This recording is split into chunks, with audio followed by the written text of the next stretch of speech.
Over in the Golden Valley Unified School District, things are not going so well. We have John Moseley here, and he's fighting a recall. Let's talk to him. John, how's it going? Oh, you killed my mic, John. How's it going? How are you? I'm fine. Now let's tell the people a little bit of the story. Last November, you were voted into area supervisor in the Golden Valley Board of Trustees. A Board of Trustee, okay. Board of Trustee on the Golden Valley Union School District. Was it before that or after that your supervisor quit? It was after that. Because your school district is under investigation by the FBI. Security Exchange Commission. Same thing, okay? So you're under investigation because the previous supervisor, who's now a superintendent, previous superintendent is now superintendent in Mariposa School District. The previous superintendent left the district on his own, and at this moment in the midst of an investigation. He is an assistant soup up in Mariposa Unified, as far as I know. Okay. So investigators start asking questions, and he bolts. The reason people do that is because they think that maybe they can get out of some trouble, I think. You're never going to ever hear me say anything like that. That's fine. We have an agreement that we won't talk about. Let's talk about the investigation. The investigation is this, that somewhere along the line, someone in the school district made a deal with contractors who were building homes in the area, who normally would have to help in building of new schools when they build new home tracts. These contractors no longer have to pay that because someone passed the bill along to the taxpayers. Okay. Am I following along very closely? You've got some of it correct. Okay. The SEC investigation, and there is no gag order on me talking about this, is about the hiring of the people the district hired to negotiate with the contractors to put together an agreement that would exempt all new development for paying their fair share of the taxes on the GO bond, general obligation bond that was passed to build the high school and junior high, and therefore shift that burden to existing taxpayers. And there's a process. And it's detailed out in a memo and memos that we've seen on April 1st and April 7th. And I've been trying to get them out, and they've been blocked. They've been blocked. By who? Well, Mike Kelly, Steve Lewis. In fact, what I was going to tell you is I thought I had them out. I offered the last board meeting, an executive session, I said to them, I said, I'm willing to stand up with Mike Kelly. Let you guys write a... Who's Mike Kelly? Mike Kelly is a trustee, a board trustee.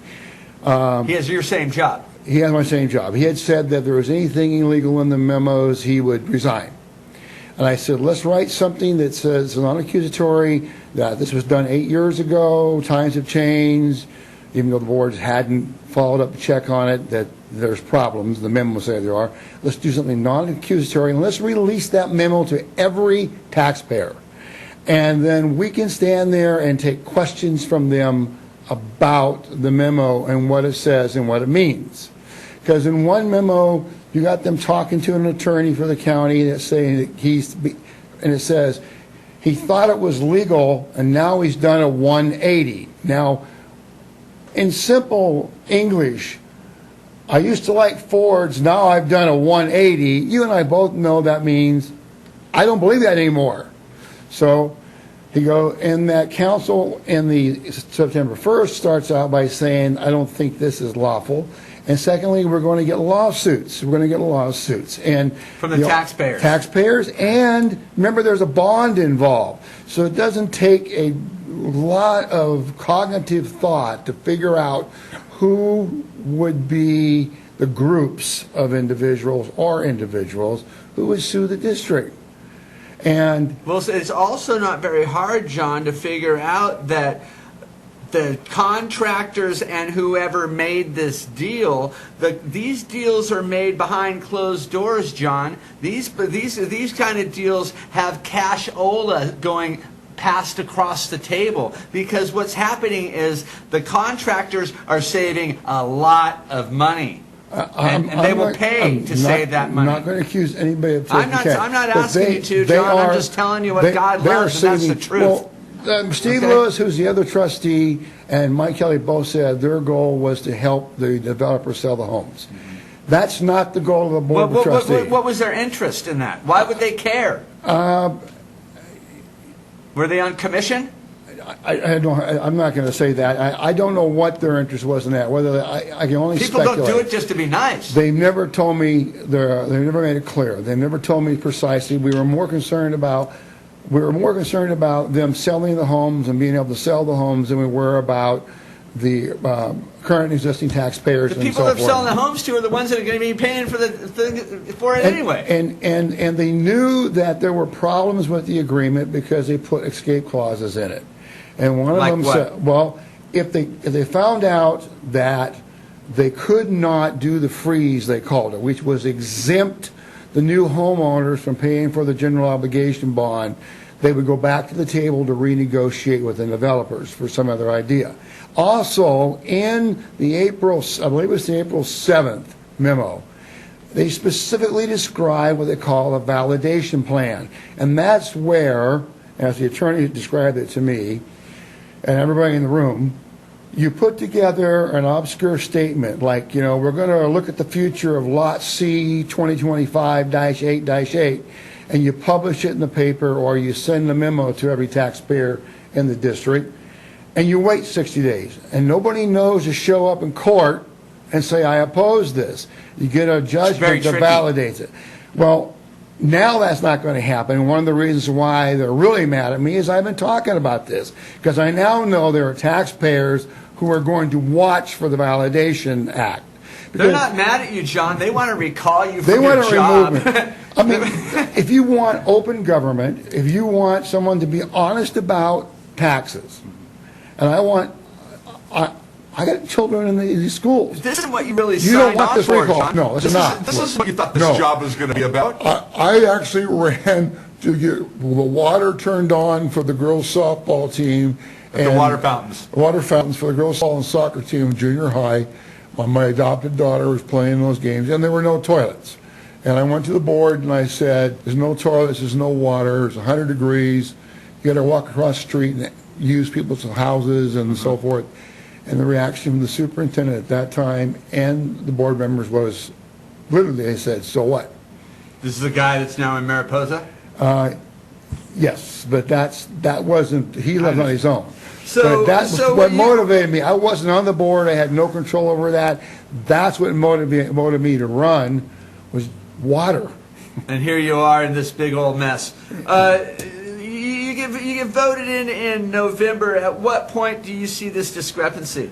Well, it's a little complicated. I get voted in November, and exactly 60 days after the election, they noticed they're going to recall.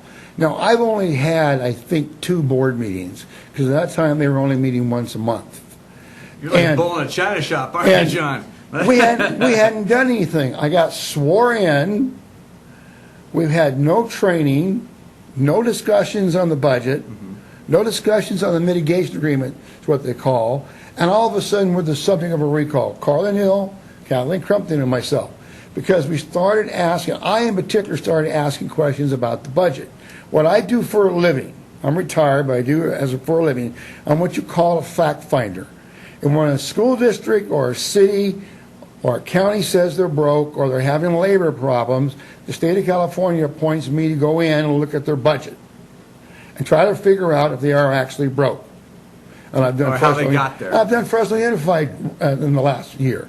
I've been assigned to do Paso Robles. I just got through with him at Chico Unified.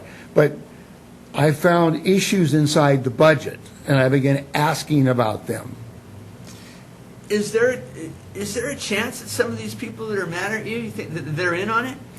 There's a chance, but when my son pulled up the last report from the Secretary of State, there was approximately $14,000 donated to the recall. What side? 13 to recall you. To recall me. $14,000. Roughly $14,000. By who, John? By 3 developers out of L.A. About 500 were given from the area, meaning only about 2 people from the Ranchos actually gave any money.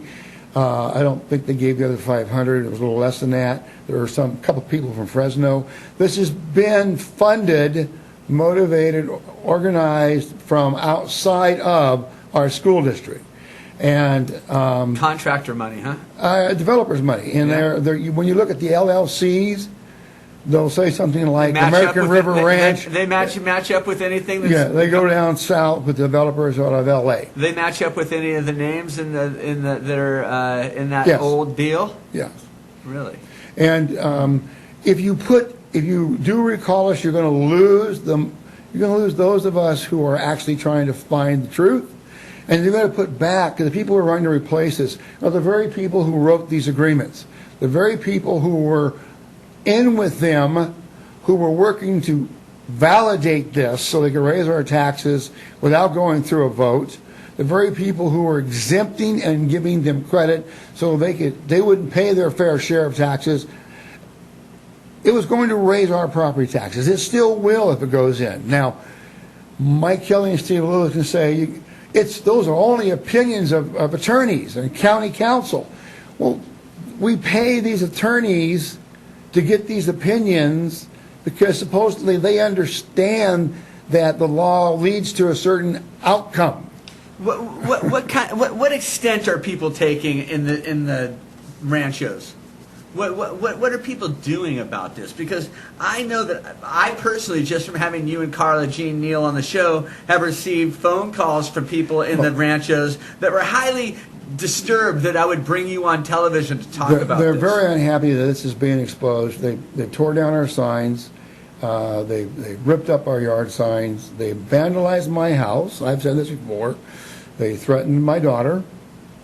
They damaged my vehicle. Not majorly, but keyed them. Mm-hmm. They've been very, very rude and bullying. And they don't. Guy your size, you're not used to bullying, are you? Well, I just take it in stride. I was a deputy sheriff at one time, so I know you were. And they don't want the truth out. They don't want my side to be heard. And if you start talking about it on their websites, they block you from being able to put stuff up, right, or they call you names and cut you off. Look, we're down to the last week. It's real simple. Carla Neal, John Moseley, and Kathleen Crumpton want the truth to get out. I was willing to compromise so that every taxpayer could see it. There's a study, they have a study that shows that 40% of the money they thought they were going to get doesn't even exist. I wasn't even asking to release that study. I just wanted those 2 memos, the April 1st and 7th, that talk about how the illegality of it, talk about how you can't force it in court, talk about the lawsuits we're facing, talk about how it's going to raise property taxes. I wanted every parent, taxpayer to get a copy of it. They have a lot. First, you don't want it because we're in negotiations. Turns out we haven't negotiated with a developer in months, or if not a year or more. Well, you're setting a precedent. I know I'm setting a precedent. But under the Brown Act, the only thing that the board hasn't got the right to release are personnel information. That belongs to the employee. But if we wanted to release, and the attorneys go, don't release it, client, attorney privilege, because you'll set a precedent, and it enumerates the groups that can sue us. Well, I looked at them, I said, anybody will figure out who can sue us really quick when all of a sudden taxes go up, or we're realizing we have Milleroost districts that we didn't know we had surrounding us or facing us. What about these bonds, John? Are they worth anything?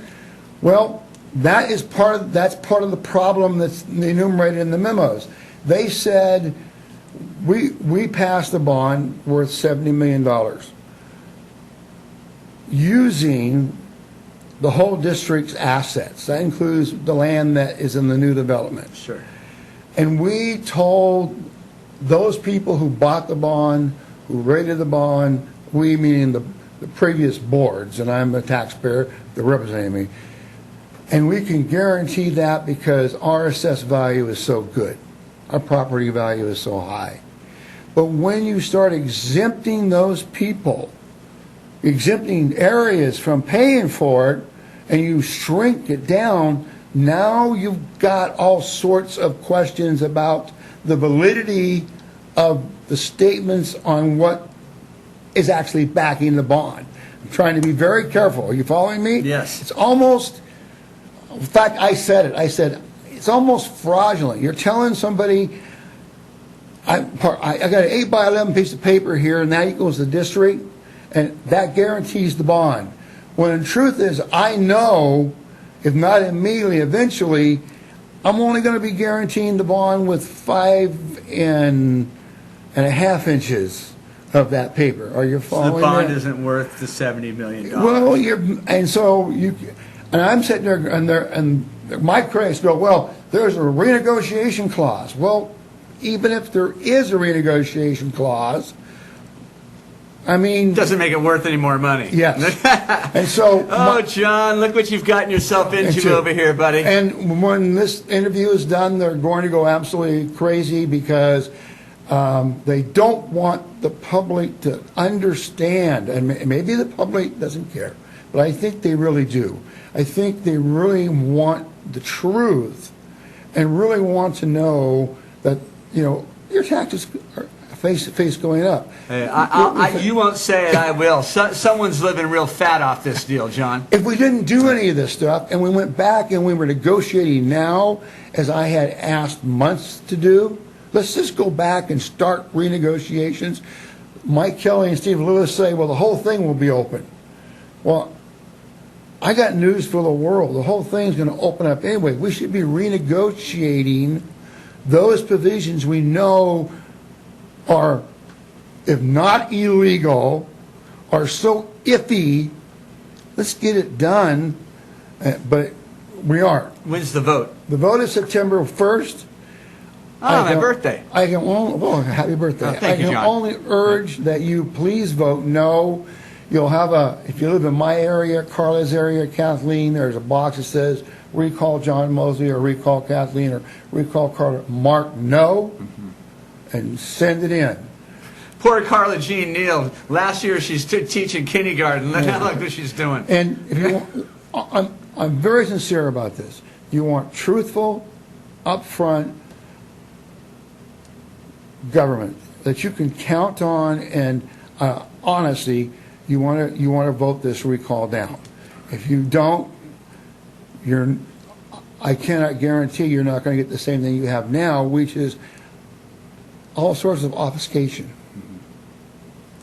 All right, John Moseley from the Golden Valley Unified, not very unified, I would say. Not right now. Okay, no. School district, the recall election coming up on September 1st. Vote no on the recall for John, Catherine, and Carla. John, always good to see you, buddy. Thank you. We're going to take a quick commercial break.